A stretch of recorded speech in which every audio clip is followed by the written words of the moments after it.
Welcome to Swaggerized Performance Lab, the art and nuance of sport. Today we're getting right to it. We're getting to the toxic political climate of youth sports. And is it broken or is it working exactly how it was designed and what you can do to navigate it? So when you look at youth sports right now, you can see just so much of a political system that is controlling athletes and parents in a way that's keeping them in a pipeline and extracting finances. For example, if you look at the soccer pipeline, you have athletes as young as 7 years old, 8 years old, committing thousands of dollars a year, focusing on one sport, because if they try to do another sport, that pipeline requires that they're there year round, they're paying year round, they're in a very controlled ecosystem where that organization is determining what their future looks like, how that athlete will develop. So, and you're starting that at a very, very young age, a very, very young age. And so you ask yourself, what's going on? Part of it is private equity. Large investment firms are investing in youth sports or sports in general because sports is one of the fastest growing industries in the world. It garners an immense amount of eyeballs and interest. And when you think about people that can market to it, sports is one of the industries you would want to be in. I spoke to an individual recently where their child transferred schools, and due to their transfer here in California, their child was basically punished for almost 2 years, their sophomore year and junior year performance, under the guise of doing what's best for the athlete. You have to ask yourself, like, what's going on when we're supposed to live in a free society? Education should be free. Your gifts and your talent, you own them. So you should be able to take those gifts and talents where you want to take them. That's one of the reasons we have the NIL now. But in high school, you still have this system where if kids transfer, they could face some type of punishment. And it's ambiguous, meaning that it's different for different people. Oftentimes, it punishes your Black athletes, your gifted athletes, your gifted athletes, your gifted Black athletes. When they're trying to go to a better school for education, for athletics, they're punished under that. Another situation, a mother of an 8-year-old boy, as I was watching this and researching this, she was told that her son was gifted, was talented, had a lot of great intangible characteristics as well as the physical talent, but they were going to have to let him go or not be able to travel with the team because he didn't have his uniform. He didn't have his uniform yet. And you think about this and you say, okay, what's going on? This elite traveling team wouldn't allow a kid to travel, wouldn't allow a kid to participate because they didn't have the uniform. And you ask yourself, have they heard of Costco? Have they heard of Walmart? Have they heard of Target? Have they heard of Amazon, that you can get something sometimes the same day? Black shorts, blue shorts, orange shorts, gray shorts, white shirt. And you ask yourself, okay, so what is going on, and what type of person would use that as the reason to limit access for a child to participate in sports. You have to say, man, sports is, there's something more than uniforms. With the child transferring to school, with the athlete transferring to schools, high school athlete here in California, there was something more than the best interest of the child, because obviously suspending a child, not allowing them to participate, that harms their future. At this point in time, education in high school should be about an athlete having the opportunity to advance themselves, to take advantage and maximize the opportunity of their academic, athletic, intangible gifts. You would want to position them to succeed, not take something away. So you ask yourself, what's going on? So the key piece is, how can we navigate this system? And the question becomes, is youth sports broken? And I say no, it's exactly as designed. It's just not your kid. And this isn't an attack on any coach, any league, any ref, just naming that youth sports has become an industry with its own incentives. And it's my job to help parents and athletes navigate this system and to benefit from it, because you sacrifice too much. The goal is to help you transform your thinking so that you can navigate this system with success, to maximize scholarship opportunities, to maximize NIL opportunities. That's the key. What happens when the coaching stinks,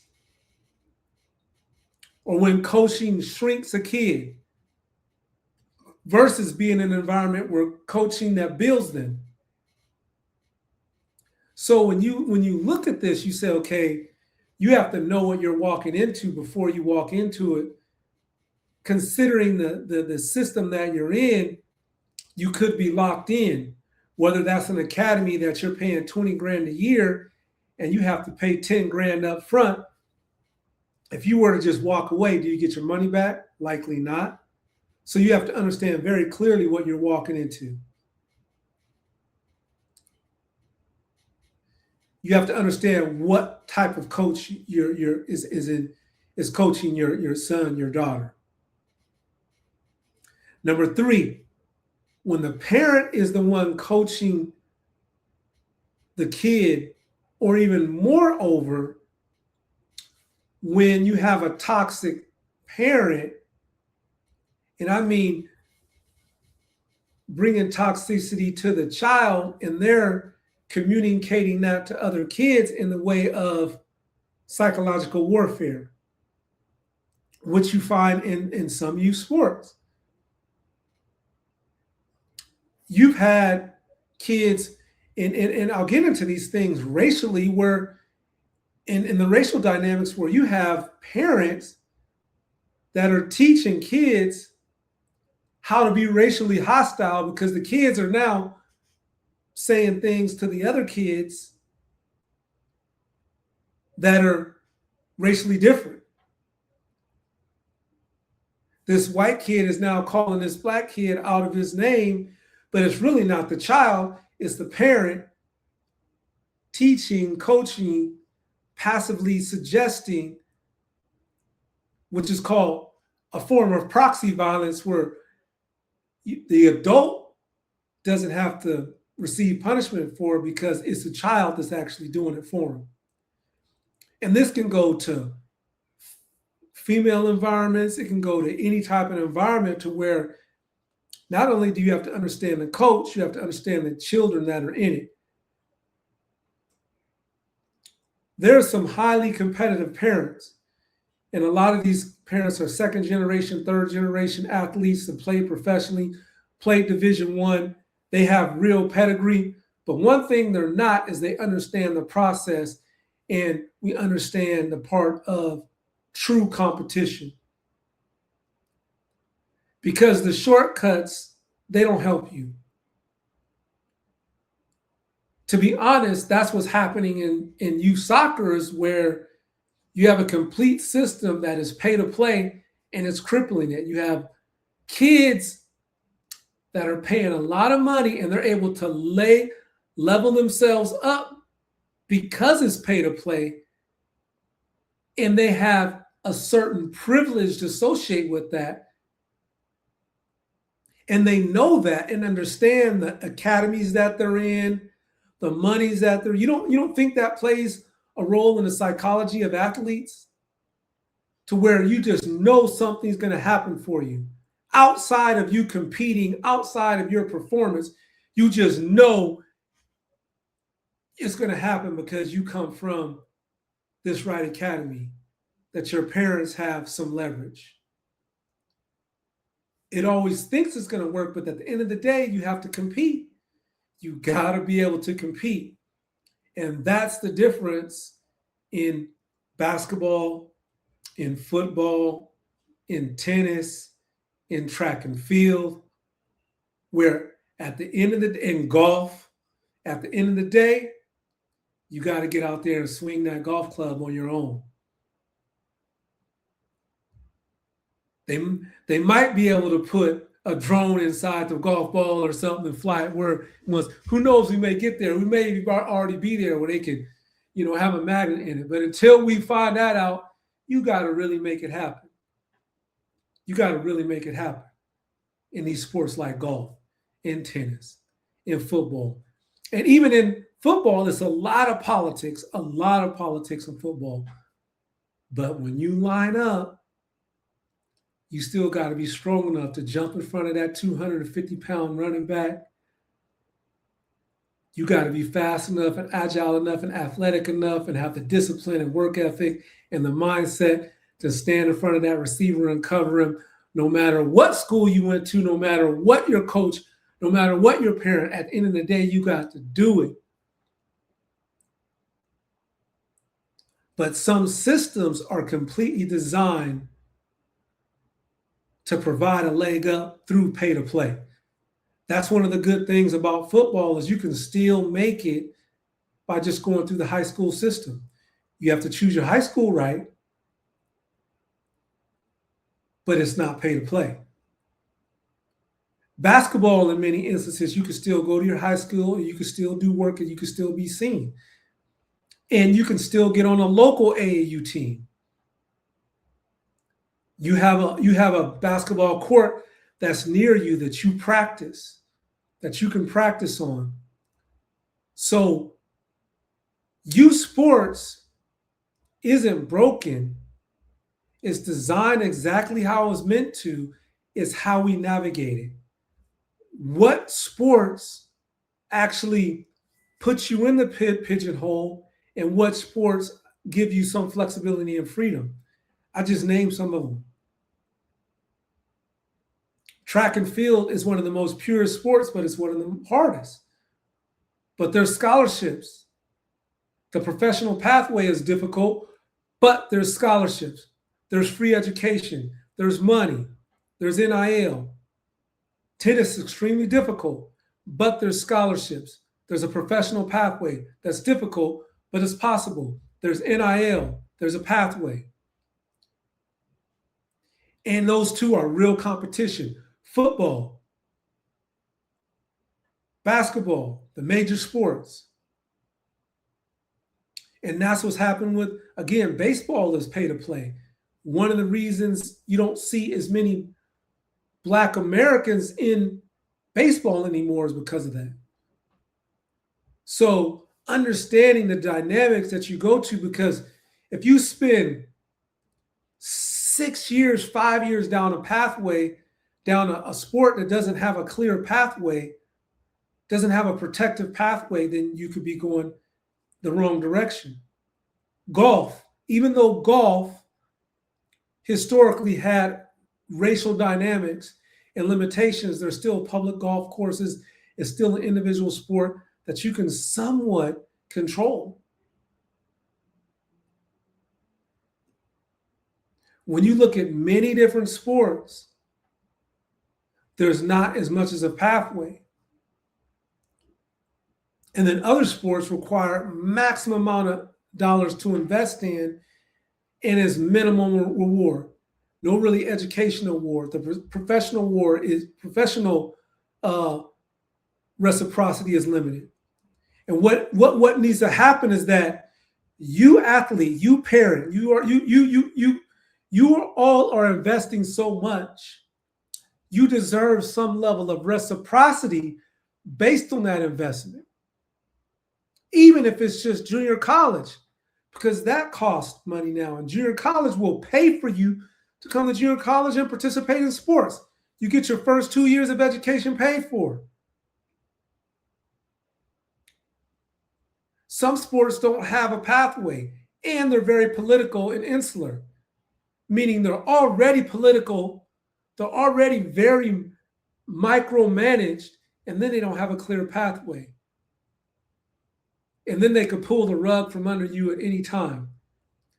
So you have to ask a question. I'm not going to say the sports. We'll talk about that in our private group. But this isn't about me attacking sports. This is me to give you understanding so that you can navigate this system and you can win. I know you're following me. So oftentimes the price tag is the gatekeeper. See what I'm saying here? The best player on the team might be the one that couldn't afford to try out. There you go, soccer. There you go, baseball. It's not to say the people that can pay don't deserve it, but you have some advantages, and now this pay-to-play advantage is completely undermining some of the sports. Some of the sports aren't as popular. Yeah, they have money in them, but they're not the ones that people are talking about on the news stations. They're not the ones that sponsors are gravitating to because they're not as visible. Here's one of the things that tennis gets right.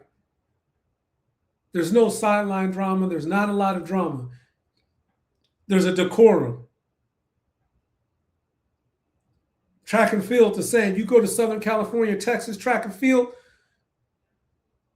there's a decorum, there's a humility because people understand this track and field is no joke. It is highly physical. Football is highly physical. You could get hit.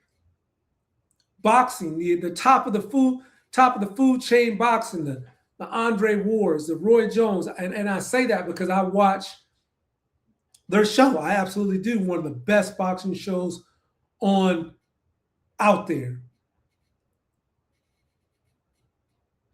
One of the best boxing shows out there. And in a sport, you can't fake it because you have to step in that ring. You have to step in that ring. So no matter, you could have had the business manager, all the shenanigans over there. Somebody could have paid your way to the Olympics.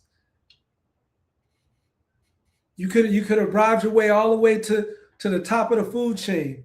But then at some point, you're going to step in that ring and you're going to have to step across with somebody that you can't pay off. That's the difference. The journey that you're on doesn't prepare you to maximize the opportunity. Or the journey that you're on is actually preparing you to struggle with success once you reach the top.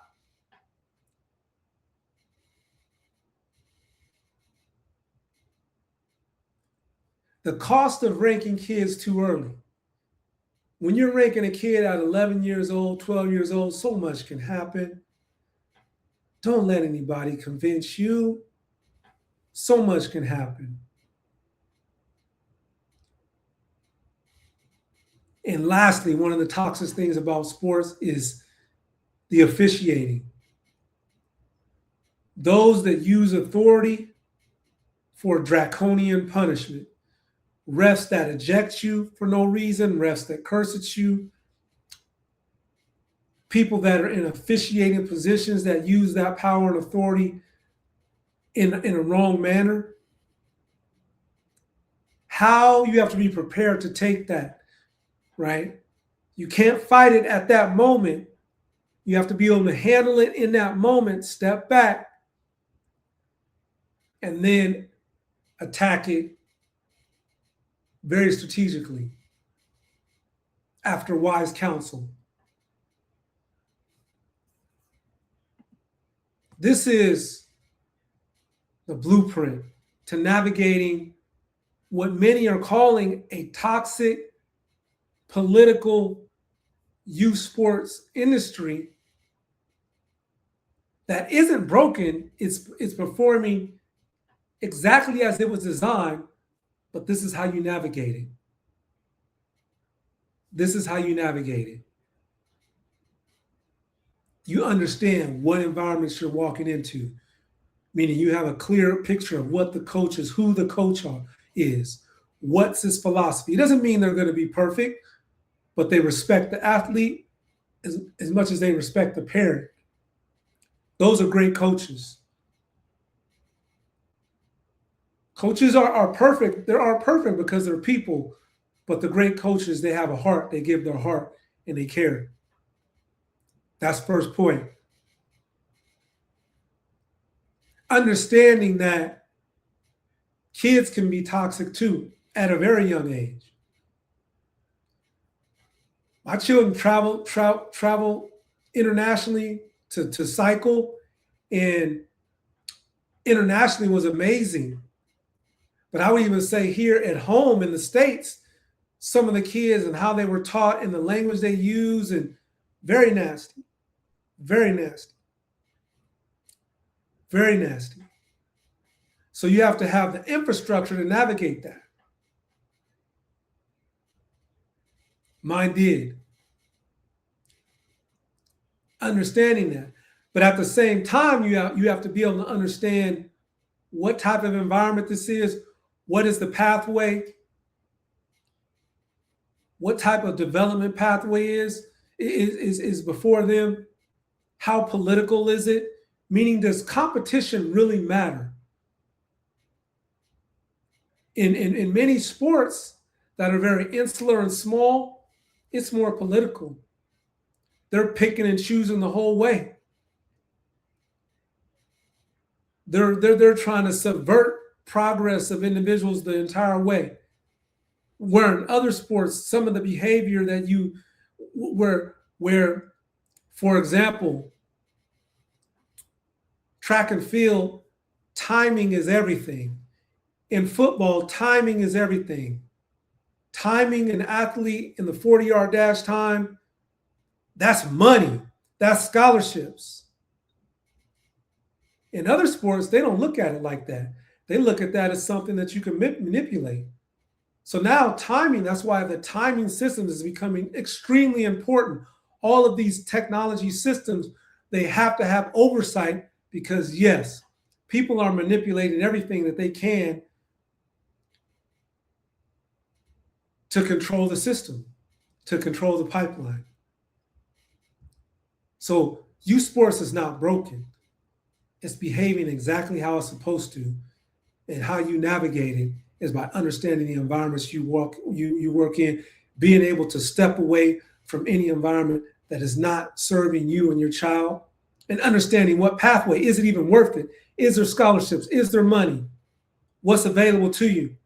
Okay, you're at this high school, you're not starting as a freshman, you're not starting as a sophomore, but this is the best high school around. Great program, great coaches, great development, great academics. Scouts are always coming in. So now you look at it like, okay, I can navigate. I can put my time in here. That's it. I'm Mr. Smith with Swagger Eyes, Performance Lab, the art and nuance of sport.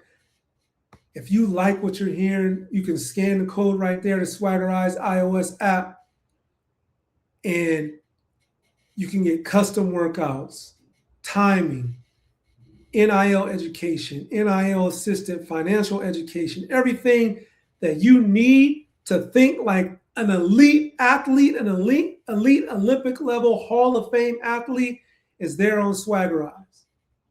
They're for a fraction of the cost of an entire staff. $99 a month, and we're going to come out with some specials. Like we're going to come out with some individual groups, sessions that people can participate in and ask questions.